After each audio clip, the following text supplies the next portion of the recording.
Bonjour. Bonjour, voilà, nous avons fini notre voyage sur Chiang Mai. Alors on va vous faire un petit résumé, Françoise va commencer.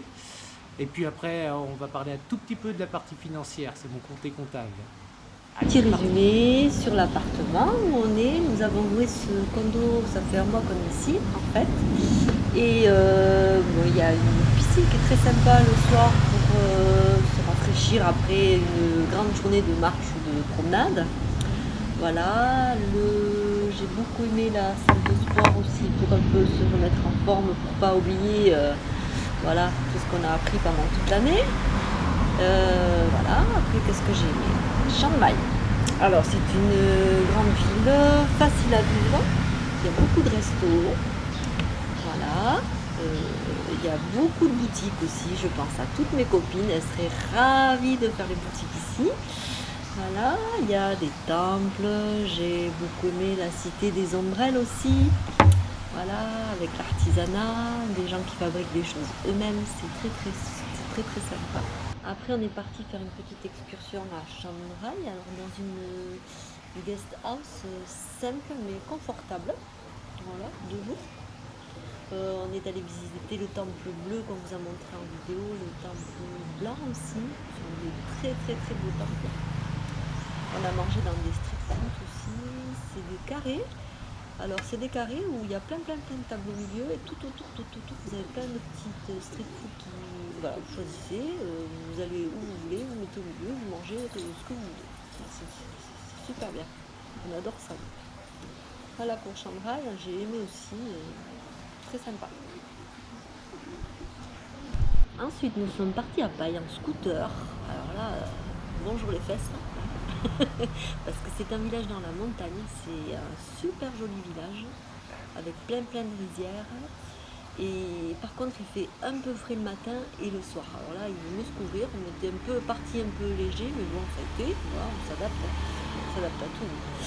Et on est allé dans une guest house simple, calme, mais un peu rudimentaire quand même. Voilà. On traîne un peu partout, mais c'est fait partie du voyage. Et très joli aussi. Et voilà, la montagne, c'est sympa aussi. On va partir pour le Cambodge et donc je vais vous laisser résumer la partie financière par mon banquier que voilà.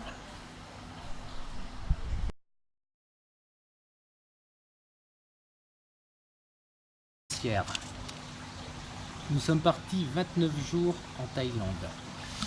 Nous avons dépensé sur ces 29 jours 1070 € pour 2 personnes, soit une moyenne de 36, un peu plus de 36 € par jour.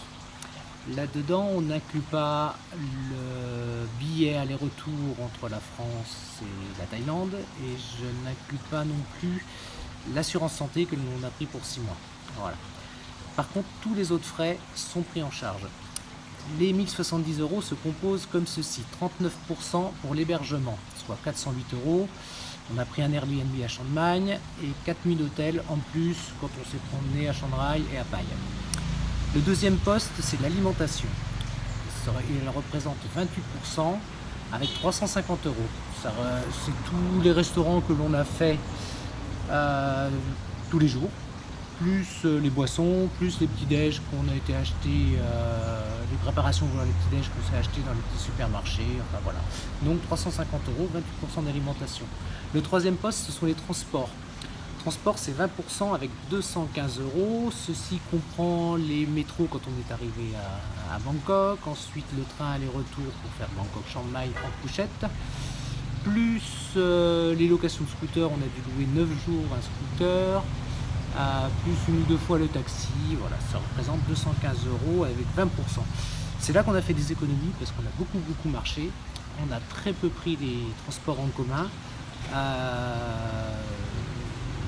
On a calculé, on a des podomètres à peu plus de 300 km à pied pendant ces 29 jours, mais on aime ça, on aime se promener, on a visité plein de choses comme ça, on prend notre temps.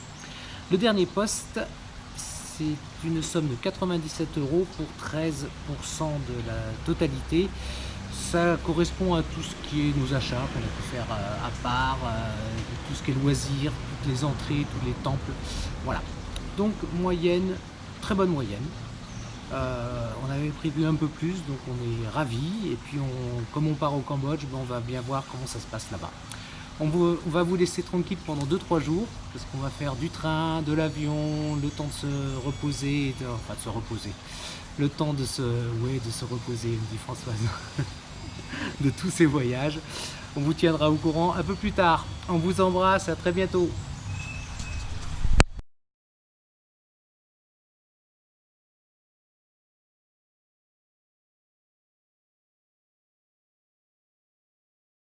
La gentillesse Et le sourire des gens.